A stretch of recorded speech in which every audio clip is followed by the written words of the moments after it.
جب ماہ سیام رمضان المبارک جلوہ گر ہوتا ہے، جنت کے 8 دروازے کھول دیے جاتے ہیں،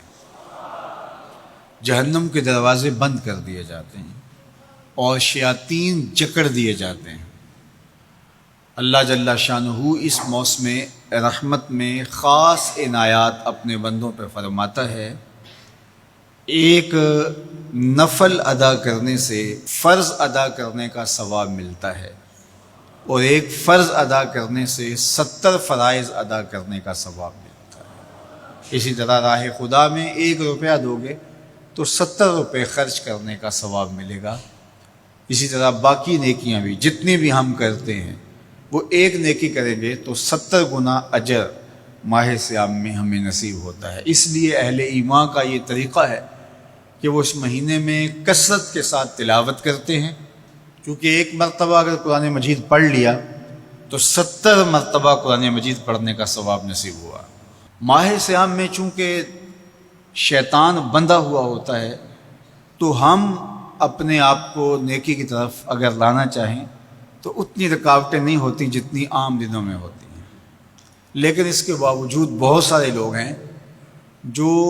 رات کو بڑا پکا ارادہ کر کے سوتے ہیں کہ میں صبح وقت پہ اٹھوں گا اور نوافل بھی پڑھوں گا اور نماز بھی ادا کروں گا، لیکن جب صبح ہوتی ہے تو انہیں یا تو جاگ نہیں آتی یا نیند سے بیدار ہو جاتے ہیں، بستر سے اٹھا نہیں جاتا۔ جب کہ وہی شخص انہوں نے صبح سبزی منڈی جانا ہو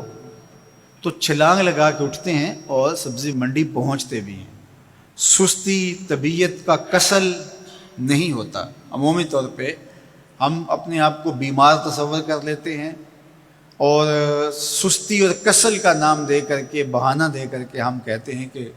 بس کیا کریں، ہم کو ارادہ کرتے ہیں روز لیکن ہم سے اٹھا نہیں جاتا، بس طبیعت اس طرح کی ہے، کسل ہے، سستی ہے۔ یہ بات ذہن میں رکھیے گا کہ ارادہ کرنے کے باوجود بھی صبح جب ہم اٹھ نہیں پاتے یا کوئی بھی نیکی کا کام ہم کرنے کا ارادہ کرتے ہیں تو ارادہ کرنے کے باوجود ارادہ ہی رہ جاتا ہے، ہم کر نہیں پاتے، تو اس کا سبب یہ ہوتا ہے کہ بہت سارے ہم گناہ کر چکے ہیں اور ان گناہوں کی وجہ سے ہم نیکی کی توفیق نہیں پاتے۔ حضرت حسن بصری رضی اللہ تعالی عنہ نے یہی وجہ اس کی بیان فرمائی ہے۔ تو اس کا بہترین طریقہ یہ ہے کہ توبہ کی جائے، اور توبہ بھی سچے دل سے کی جائے، رو رو کے اللہ سے گناہوں کی معافی مانگی جائے، اور سچے دل سے جب توبہ کی جائے تو پھر سارے گناہ نہ صرف مٹا دیے جاتے ہیں بلکہ ان کو بدل کے نیکیوں میں تبدیل کر دیا جاتا ہے۔ تو ماہ سیام کے اندر پختہ عزم کریں اور اس عزم کو عمل کی شکل دینے کے لیے سچی توبہ کریں کہ ہمارا یہ رمضان اس طرح سے گزرے، یہ مہینہ اس طرح سے بسر ہو کہ ہم اس مہینے میں اللہ تعالیٰ کی قربت حاصل کر لیں، ہم گناہوں سے پاک ہو جائیں اور ہم جو ثمرات ہیں، جو فوائد ہیں اس مہینے کے، وہ ہم سمیٹ سکیں۔ تو یہ وہ مہینہ ہے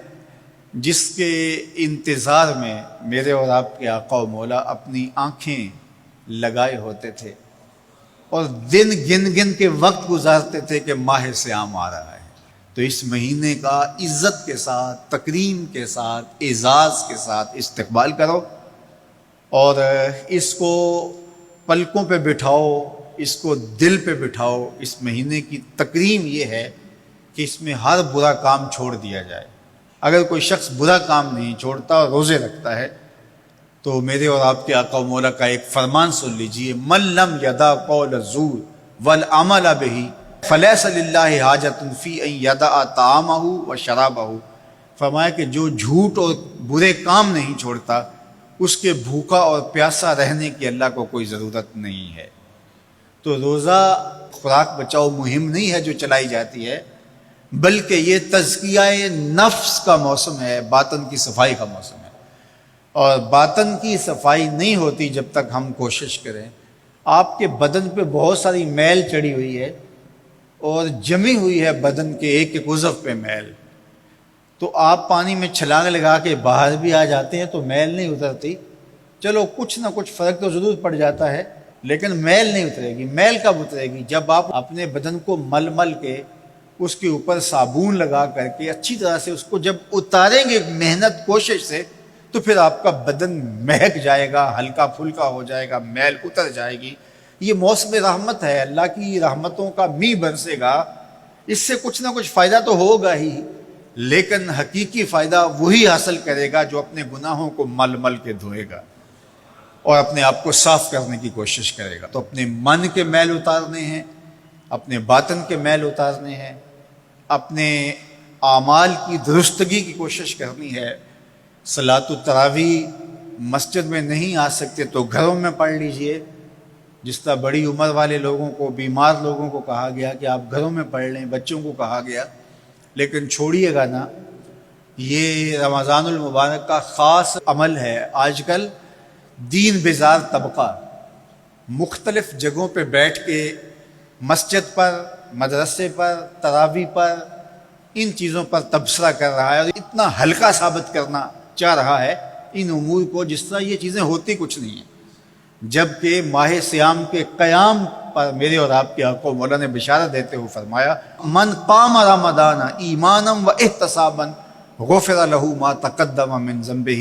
جس نے رمضان المبارک کی راتوں میں قیام کیا ایمان اور محاسبہ نفس کے ساتھ، اللہ اس کے پچھلے سارے گناہ معاف فرما دیتا ہے۔ یہ بہت بڑی دولت ہے، تو اس دولت کو ضرور سمیٹیے گا، ضرور حاصل کیجئے گا، من کی ستھرائی، عفت اور پاکیزگی کا سامان کیجئے گا۔ اللہ آپ سب کو اپنی امان میں، اپنی حفاظتوں کے حصار میں رکھے۔